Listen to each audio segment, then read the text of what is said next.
ഉടുമ്പൻചോലയിൽ വൻ ഭൂരിപക്ഷത്തിൽ വിജയിക്കുമെന്നാണ് UDF സ്ഥാനാർത്ഥി സേനാപതി വേണു പറയുന്നത്. മണ്ഡലത്തിൽ ഇത്തവണ UDFിന് അനുകൂലമായ സാഹചര്യമാണ്. ത്രിതല പഞ്ചായത്ത് തെരഞ്ഞെടുപ്പിൽ ഉൾപ്പെടെ മികച്ച മുന്നേറ്റമാണ് UDF കാഴ്ചവെച്ചത്. താൻ ജയിച്ചാൽ തുടർ വികസനങ്ങൾക്ക് വിലങ്ങുതടിയായുള്ള കരിനിയമങ്ങൾ മാറ്റുമെന്നും സേനാപതി വേണു ന്യൂസ് മലയാളത്തോട് പറഞ്ഞു.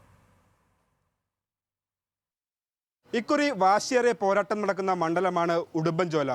ഇടുക്കിയിൽ തദ്ദേശ തെരഞ്ഞെടുപ്പിലുണ്ടായ മാറ്റം അല്ലെങ്കിൽ ട്രെൻഡ് മുൻനിർത്തി ഉടുമ്പൻചോലയും പിടിച്ചെടുക്കാമെന്ന പ്രതീക്ഷയിലാണ് UDF സ്ഥാനാർത്ഥി. രണ്ടാമത്തെ തെരഞ്ഞെടുപ്പ് അംഗമാണ്, അത് ഉടുമ്പൻചോലയിൽ. എങ്ങനെയാണ് പ്രതീക്ഷകൾ? ആദ്യത്തെ തെരഞ്ഞെടുപ്പ് അംഗത്തിൽ ഒരുപക്ഷെ ഒരു സ്ഥാനാർത്ഥിക്കുള്ള പരിചയക്കുറവൊക്കെ ആയിരിക്കാം. ഞാനൊരു 1109 വോട്ടിന് പരാജയപ്പെടുന്ന സാഹചര്യമാണ് ഉണ്ടായത്. ഇപ്പോൾ അതൊക്കെ തിരുത്തി നമുക്ക് വിജയിക്കാൻ പറ്റുന്ന ഒരു രാഷ്ട്രീയ സാഹചര്യം ഉണ്ടായിരിക്കുന്നു. മണ്ഡലത്തിലാകമാനം UDFന് വലിയ മുന്നേറ്റം ഉണ്ടാക്കാനും കഴിഞ്ഞു. 2016 ഞാൻ മത്സരിക്കുമ്പം ഒരു ആൻറ്റി എൻകംബൻസി വേവ്, അന്നത്തെ UDF ഗവൺമെൻറ്റിനെതിരെയുള്ള ഒരു ഗവൺമെൻറ് ഭരണവിരുദ്ധ വികാരം നിലനിൽക്കുന്ന ഒരു സമയമാണ്. ഇപ്പോൾ UDFന് ഏറ്റവും അനുകൂലമായിട്ടുള്ള ഒരു രാഷ്ട്രീയ സാഹചര്യമാണ് നിലനിൽക്കുന്നത്. അതുകൊണ്ട് തന്നെ ഒരു അനായാസമായ വിജയം ഞങ്ങൾ പ്രതീക്ഷിക്കുന്നു. അതോടൊപ്പം ത്രിതല പഞ്ചായത്ത് തെരഞ്ഞെടുപ്പിൽ ഏറ്റവും തൊട്ടു മുമ്പ് നടന്ന തെരഞ്ഞെടുപ്പ് ത്രിതല പഞ്ചായത്ത് തെരഞ്ഞെടുപ്പാണ്.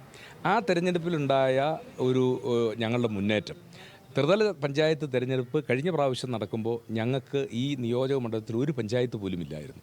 ആകെ കരുണാപുരം എന്ന് പറയുന്ന പഞ്ചായത്തിലാണ് തുല്യം വന്ന് ആദ്യം കുറിയിട്ട് കിട്ടി, പിന്നെ കാലുമാറ്റവും കൂറുമാറ്റവും ഒക്കെ വന്ന് അതും നഷ്ടപ്പെടുകയാണ്. അപ്പോൾ 10ൽ 10 പഞ്ചായത്തും ഇല്ലാതിരുന്നിടത്തുനിന്നാണ് ഞങ്ങളിപ്പോൾ 5 പഞ്ചായത്തിൽ വലിയ ഭൂരിപക്ഷം, അതിൽ രാജാക്കാടെന്ന് പറയുന്ന CPMൻ്റെ ഇപ്പോൾ മത്സരിക്കുന്ന സ്ഥാനാർത്ഥി, മുമ്പ് മത്സരിച്ച സ്ഥാനാർത്ഥി, അവരുടെ എല്ലാവരുടെയും കേന്ദ്രമാണ് രാജാക്കാട്.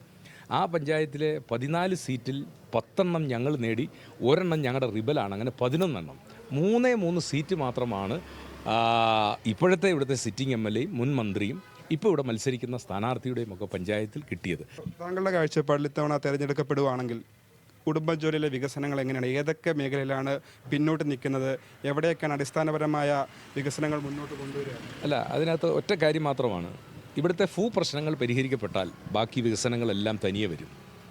മനുഷ്യന് അവൻ്റെ ഭൂമിയിൽ അവൻ ആവശ്യമുള്ള, ഇല്ലെങ്കിൽ അവൻ്റെ കയ്യിലുള്ള പണത്തിനനുസരിച്ച് അവന് നിർമ്മിതികൾക്ക് സാധ്യത വന്നു കഴിഞ്ഞാൽ പിന്നെ വികസനങ്ങൾ താനേ വരും. പുതിയ ആശുപത്രികൾ വരും, പുതിയ സ്കൂളുകൾ വരും, പുതിയ കെട്ടിടങ്ങൾ വരും. അപ്പോൾ അടിസ്ഥാനപരമായി പരിഹരിക്കപ്പെടേണ്ട പ്രശ്നം എന്ന് പറയുന്നത് ഭൂപ്രശ്നമാണ്. ഇപ്പം നമ്മളിവിടെ നിൽക്കുന്ന നിർദ്ദിഷ്ട ഈ അണക്കര എന്ന് പറയുന്ന സ്ഥലത്ത് ഒരു എയർ സ്ട്രിപ്പ്, ആദ്യം എയർപോർട്ടിൽ നിന്നാണ് പറഞ്ഞത്, ഒരു എയർ സ്ട്രിപ്പ്.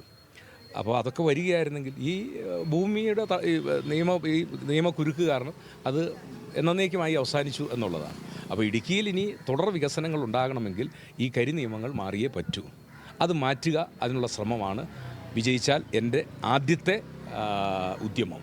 ഇപ്പോൾ തികഞ്ഞ ആത്മവിശ്വാസത്തിൽ തന്നെയാണ് UDF സ്ഥാനാർത്ഥി സേനാപതി വേണു. അതായത് 25 കൊല്ലമായി LDFിൻ്റെ കയ്യിലിരിക്കുന്ന മണ്ഡലം ഇത്തവണ പിടിച്ചെടുക്കുമെന്നാണ് പറഞ്ഞു വെക്കുന്നത്. ഉടുമ്പൻചോലയിൽ നിന്ന് ക്യാമറമാൻ സനൽ ഇലമ്പച്ചിക്കൊപ്പം ജോയിമോൻ ജോസ്, ന്യൂസ് മലയാളം.